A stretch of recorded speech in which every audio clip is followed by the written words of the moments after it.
I was in therapy like an hour before this, as you were too, probably. So like we're both fresh from therapy.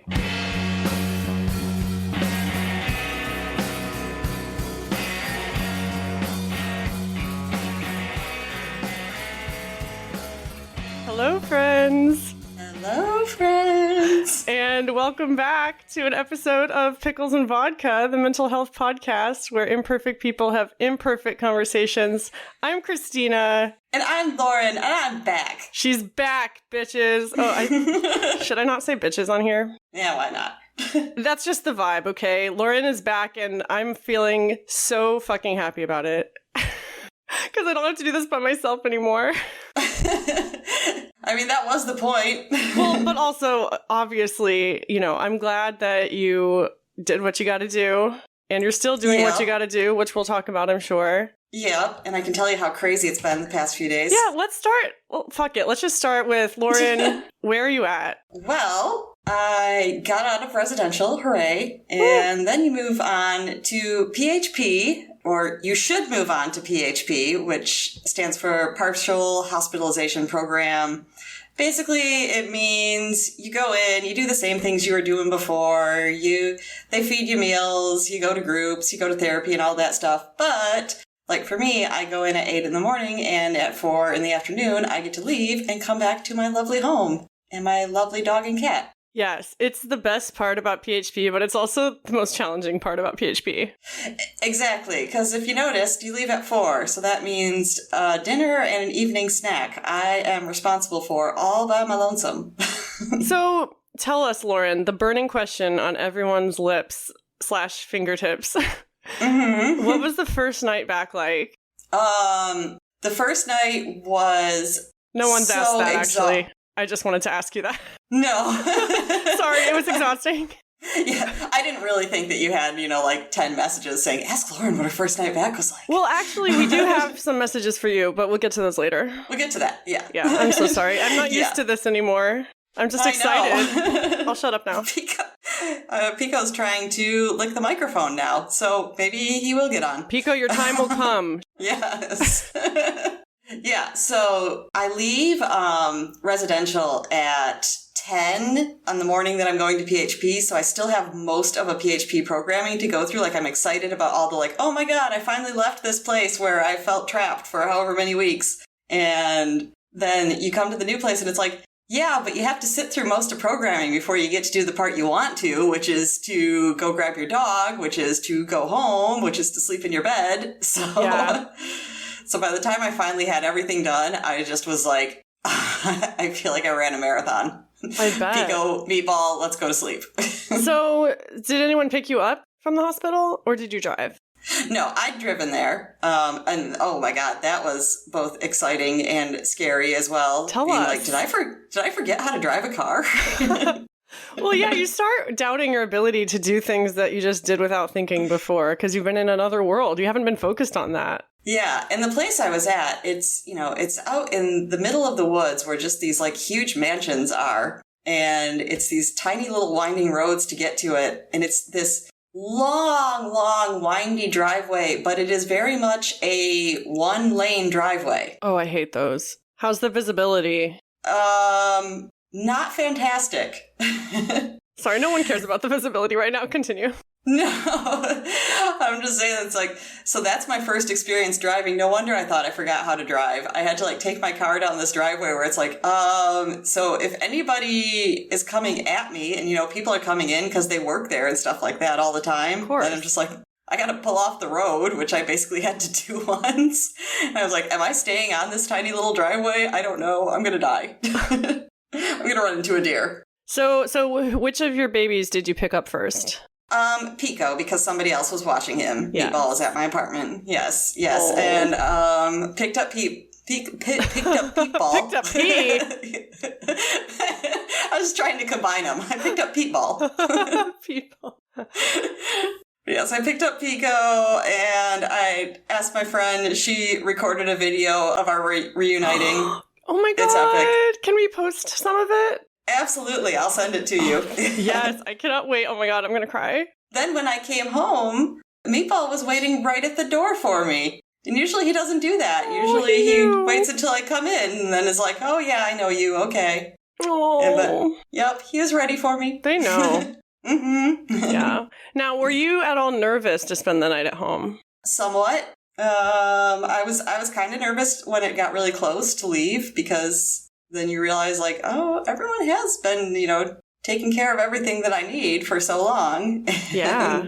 and yeah, being on your own is like, But I'm sure that they gave you tools to take care of yourself. Like, they wouldn't just send you out without being a little bit prepared. And I don't remember exactly now because it was a while ago, but I know that it wasn't a perfect first night back. I didn't exactly follow my meal plan. I didn't do everything on time, but I did something. That's it. You did something, and that's huge. You weren't able to do something by yourself before. Exactly. So it was a success.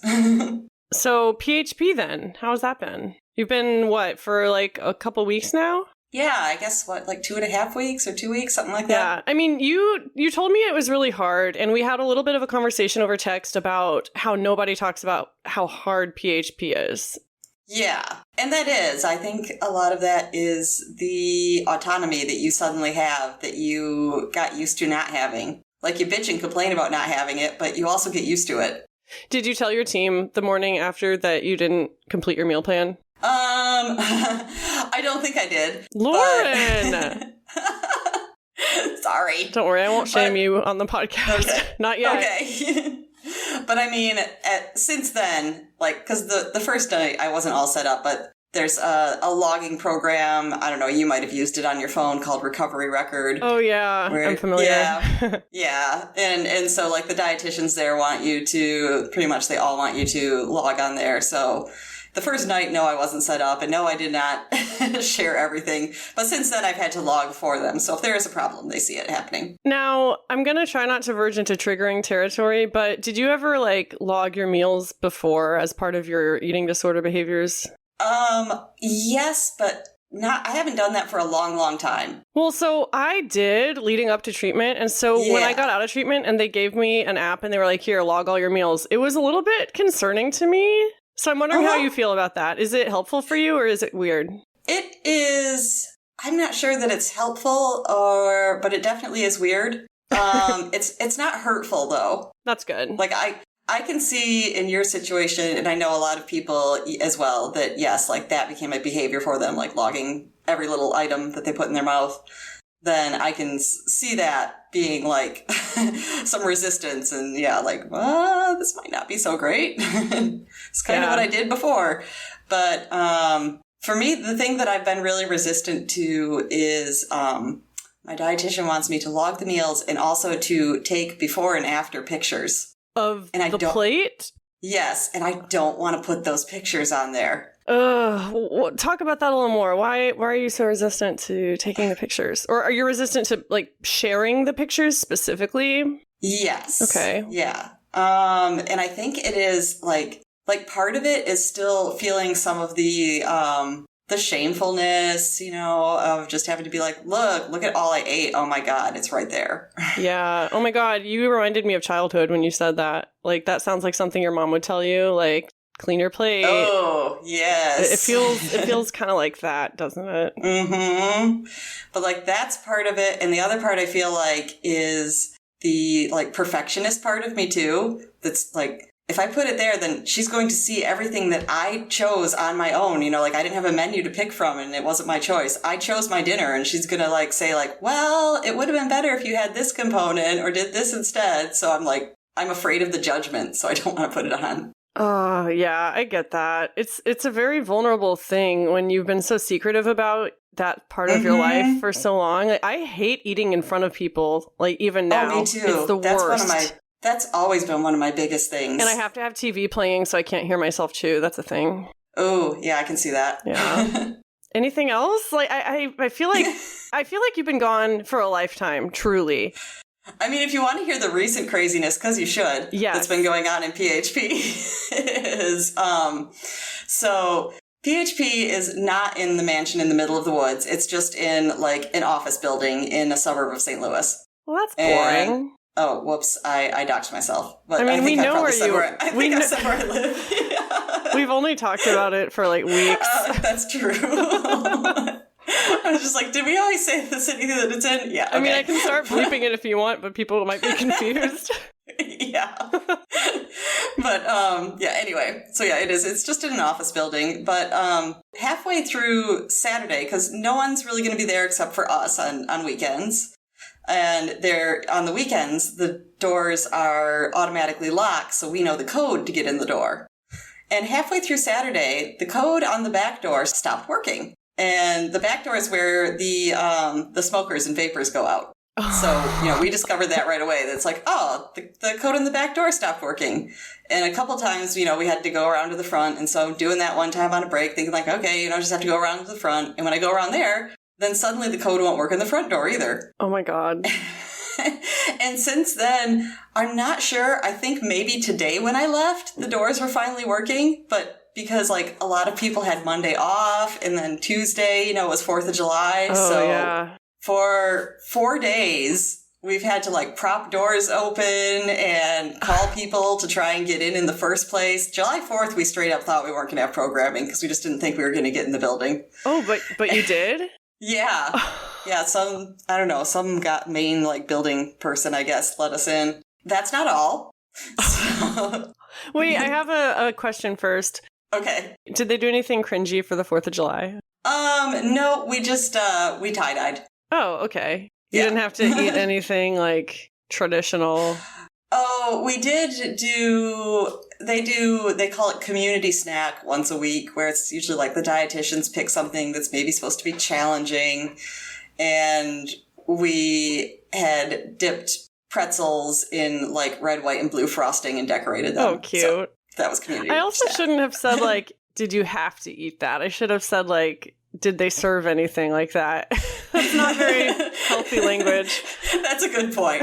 But yes, I do feel like I probably would have been internally cringing, at least, if they'd been like, let's have hot dogs and baked beans. Yeah. I'm like, oh God, really?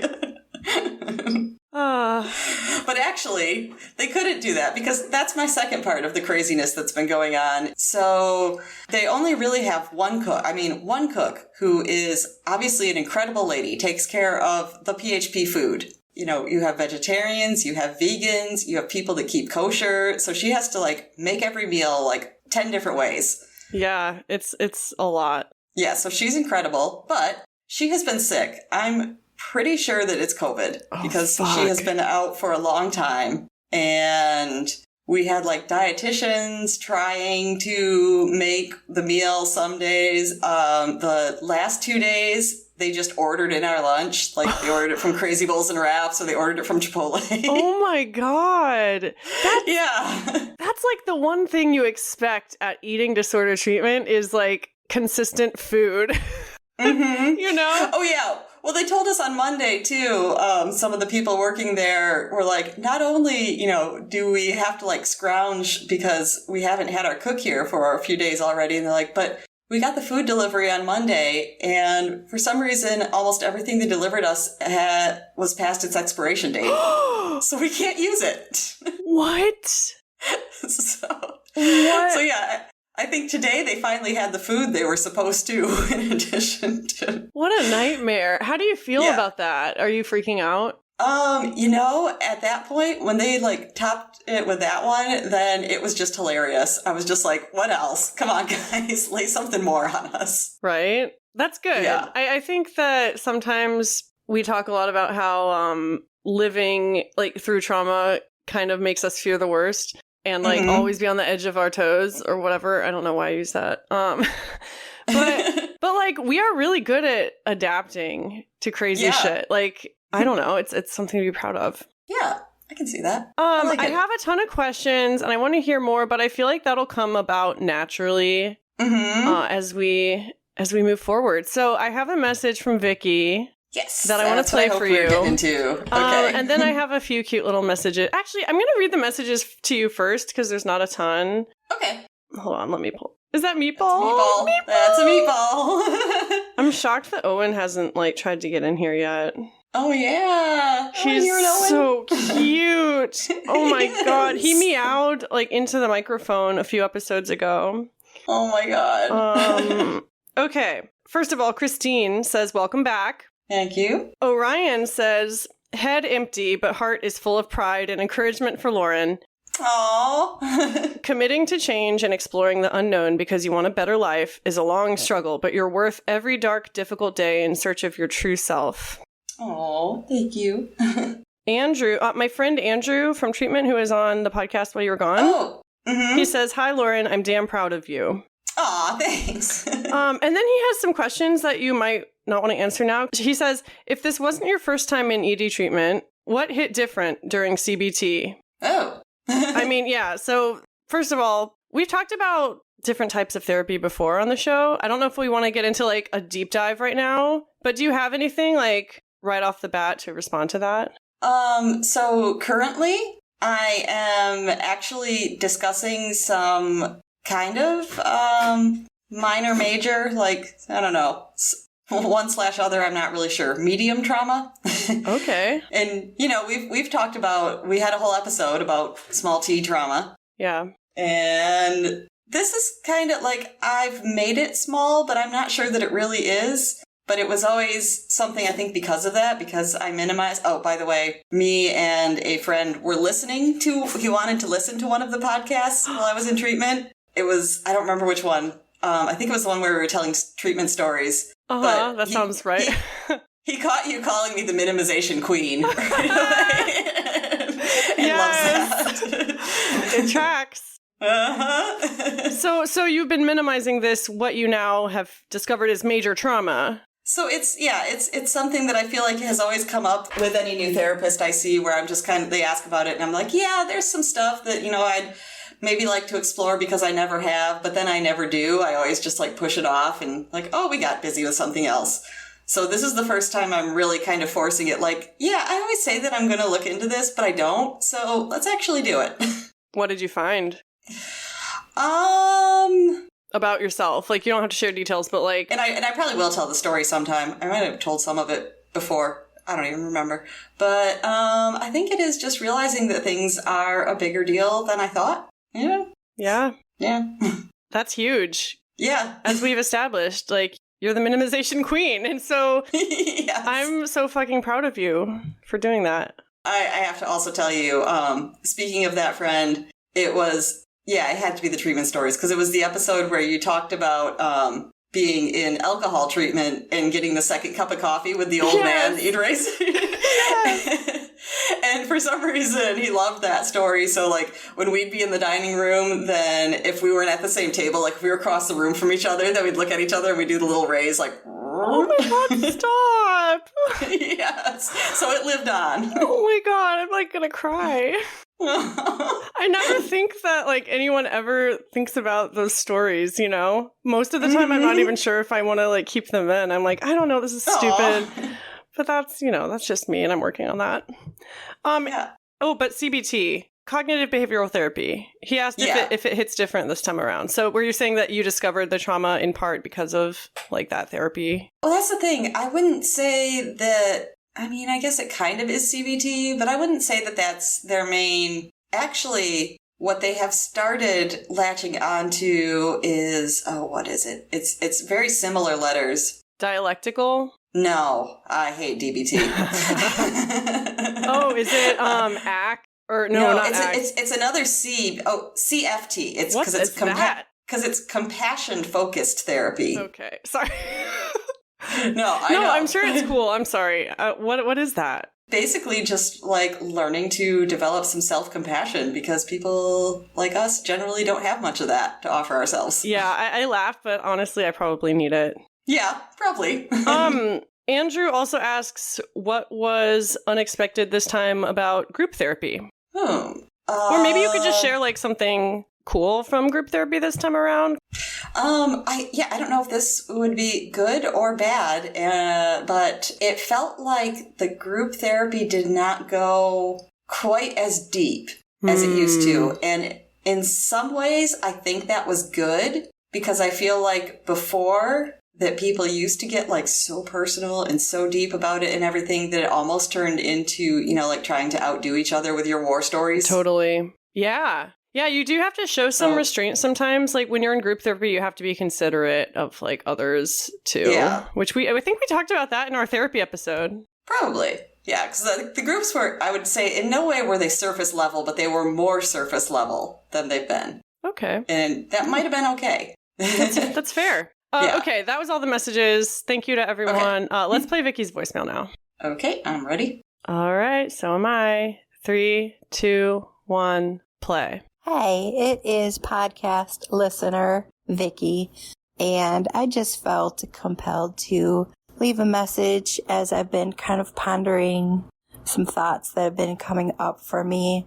There had been the conversation with Andrew, who you met in treatment, Christina, and the most recent podcast with Teddy, and then, of course, with Lauren, having just been through residential and hearing bits and pieces of how that has been for her. It's really brought up a lot in me of thinking about my own experiences with treatment, the whole gamut of, therapy and outpatient nutrition visits and having a treatment team, as well as my times being admitted to hospital-based inpatient programs, and I did one stint in residential, as well as a partial program at Rogers a couple of times.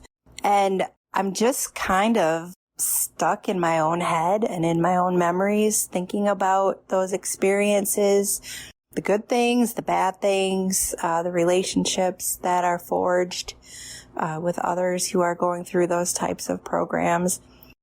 And even though all of that is so far in my distant past, and I'm not at all really struggling with much in the way of eating disorder behaviors or thoughts or compulsions, I'm doing very well in recovery, and I'm thankful for that every day. And certainly I'm not like wishing I was back in, such chaos and poor health and, my life being flipped upside down and just kind of being debilitated by the eating disorder and the depression.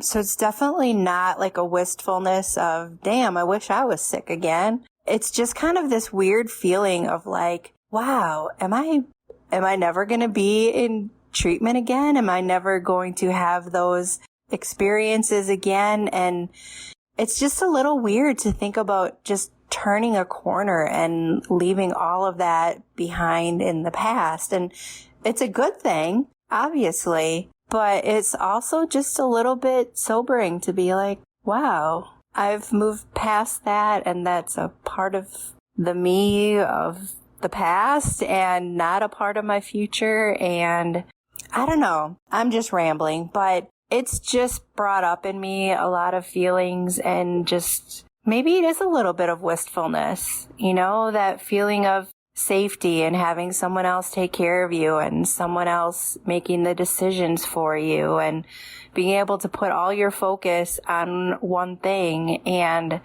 I mean, real life, just recovery life, working and taking care of the house and managing the bills and the cleaning, and it's boring. It's stupid. I guess it's just kind of a realization of like, okay, so this is what I recovered for, is to have this stable life, and being in relatively good health and being able to think clearly, not passing out from dehydration. This is what I worked for. But then there's just kind of this feeling of like, all right, but now what? I don't know. I just kind of wondered if other listeners were perhaps experiencing some of the same things that I have been, just with all of this treatment talk and thinking about leaving that all behind in the past. So that's my ramble. Thanks, guys. Take care. Thank you, Vicky. Yeah.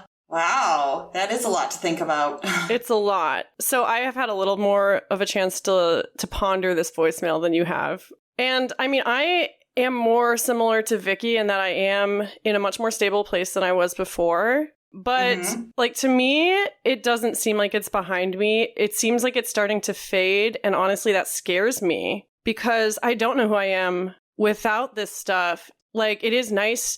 Like, she was talking about people taking care of you in treatment and stuff. And I would go a step further and say that when you are like in the middle of an eating disorder or an addiction or whatever, it is like you're letting that thing drive. Like, you're kind of giving up the responsibility and just like, it's freeing in a way. So when you get better or, you know, when you embark on the recovery journey, it's a lot of responsibility. And I think that's why a lot of people get discouraged and have lapses because they're not ready for that responsibility. Yeah, because there's definitely something. I mean, I felt that this time, even though, you know, I really was reluctant to go, but there's some sort of like big relief once you're actually on your way. I guess because you've been putting yourself through such hell before that it's just like, okay, that's over. That's going to be over now. Yeah. Someone's going to help me take care of it. Yeah. It's such a huge wave of relief. Like, that can't even begin to describe it. It's like, it's almost like a religious experience, like of surrender. And then coming out, it's almost like deconstruction from religion. Whereas where like you learn things a specific way in treatment, then you get out and you're like, wait, the world is living like this?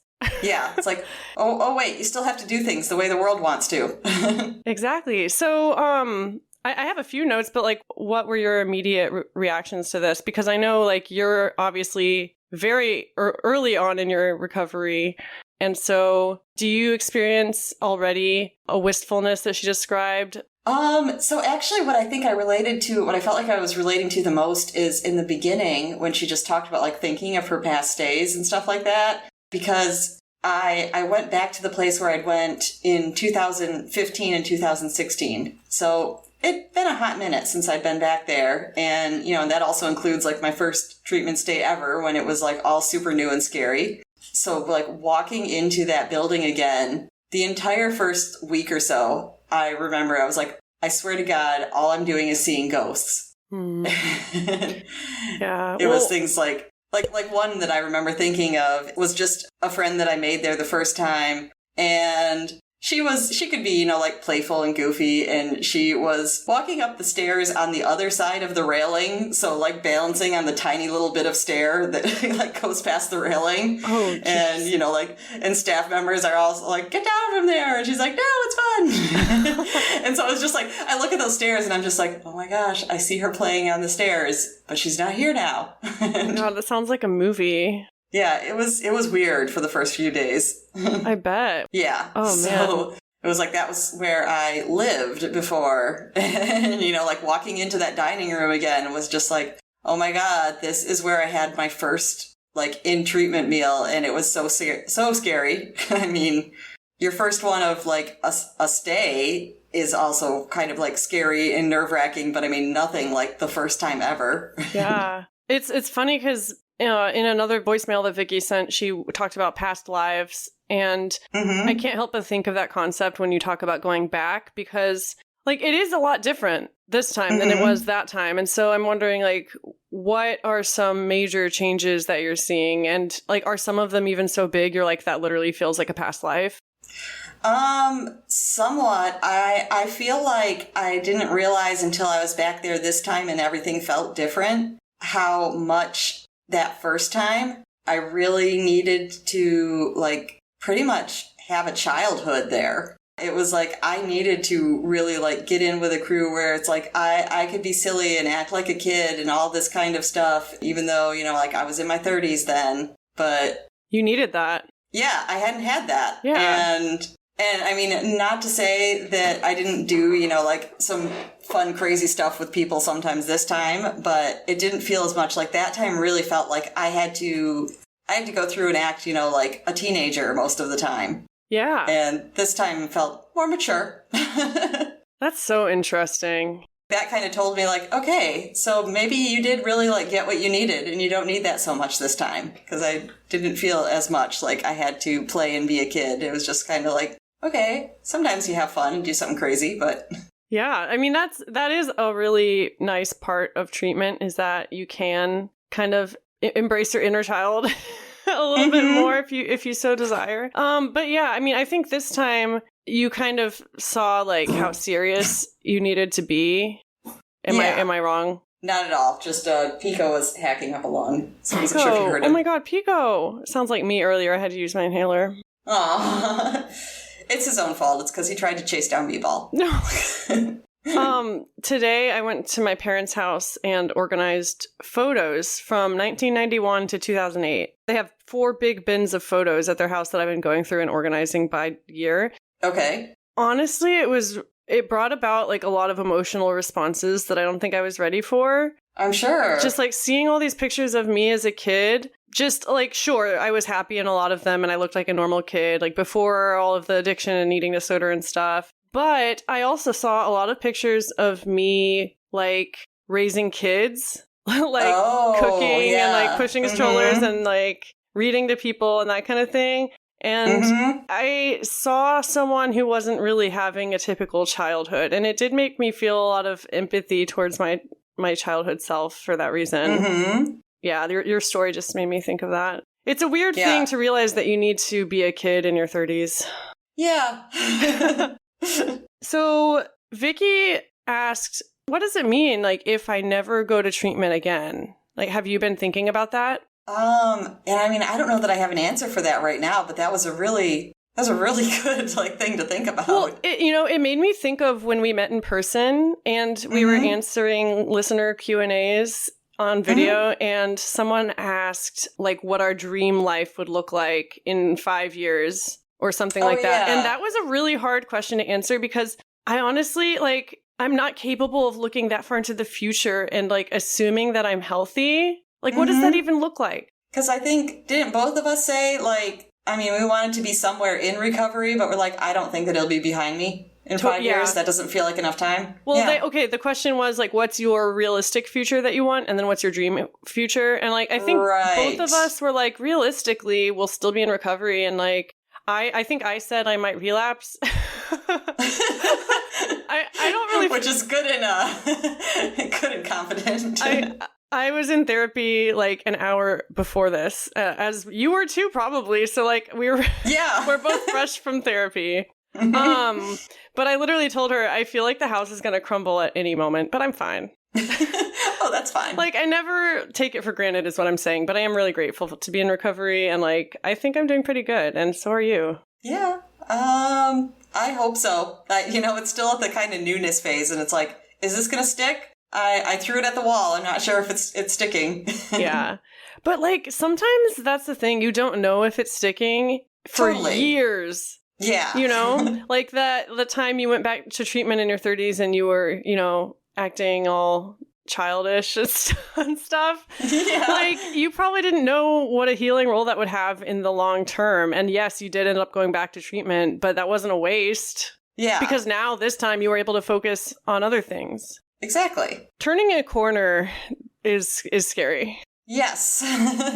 And yeah, I'm going to think about that more. So that I might not have an answer right now, but I do want to think more about like, so a life where, you assume that's not going to happen again. What does that mean for my life when I know that's not part of it anymore? Yeah. I mean, you don't have to have an answer right now. I don't think anyone expects you to have an answer. Like, I love that we're talking about this because it's a great thing to think about. And I love, like, it's perfect because you are fresh out of treatment. It's a good question to ask and ponder. Yeah. So it actually just kind of floors me because it's like, because I don't know. I don't know where I'm going from here. But it's just like, so this might be it. Yeah. Well, I've been struggling with that lately, actually. Just the idea that, like, is this it? And if this is it, do I want this? Because, like, my life is stable, but I feel like it is missing a certain element of unexpectedness. Yeah. So, I don't know. I've been thinking about some things I can do to just change my life because I'm tired of sitting around waiting for things to change. And, like, I'm at a point in my recovery now where I can maybe focus on some more goals. Yeah, so what would you do? Oh, that's funny you ask. Well, so this week, I was thinking about, like, jobs I could do. And I was just like, I don't know. Like, I don't want... Like, I keep working these dead-end jobs and, like... changing careers, and I don't want to do that anymore. Like, what is the thing that I have always wanted to do and that I'm good at? And it's writing. And so I am currently looking into going back to school to get my MFA. Oh. I'm just looking into it. I don't know where this will go. I might lose interest next week. But yeah. I was going to say we could be twinsies, but I forgot. I was like, no, I never got my master's. I just got my bachelor's in it. Well, I didn't get my bachelor's until 2018. So like, I don't know. For a while, I was really turned off of academia. Which is fair. Because like, I didn't let myself pursue writing either because it seems like a really like unrealistic thing to pursue. Yeah, that's what I did. I changed majors a few times until I was like, well, let's just graduate with something. Let's do what I want. Yeah. But like, I'm tired of doing what other people want. Yeah, to your point, I do want to just do what I want. Like, I'm not making any money now anyway. I don't have health insurance anyway, you know? Mm-hmm. I feel like I need the structure and like the community and just to have a goal. That's something that I miss sometimes that I think of where I'm just like, when I was a kid, I always thought that that's what I was going to do. I was going to be a writer. And just, like, not making the time for that anymore is like, oh, that's kind of sad. I mean, that's how I've been feeling. I've been feeling really sad about, you know, why isn't this a part of my life still? It was my first resort, and it's kind of like my last resort now, where I'm just like, if I'm not going to pursue this now, I'm never going to. And I have to try at least, you know? Mm-hmm. Yeah, it's exciting. I feel weird, like, talking about it because, again, I feel like I might not follow through. Well, I support it either way. Thank you. You don't have to do it. You don't have to. I know, I don't have to. Yeah. Yeah, anything else to say about Vicky's voicemail? Not right now, but like I said, I feel like it'll come up later. Cool. There was a lot of interesting points to still think on. Oh my god, yeah. I've been thinking about it for like 5 days. Yeah, and I was so proud of myself because we tried to record earlier and my internet connection was shit, so it wasn't working. And we started to play the voicemail, and I told myself, I was like, well, I can listen to the rest of it now. And I was like, no, let's do it the way that it's meant to be. I'm always listening to it fresh.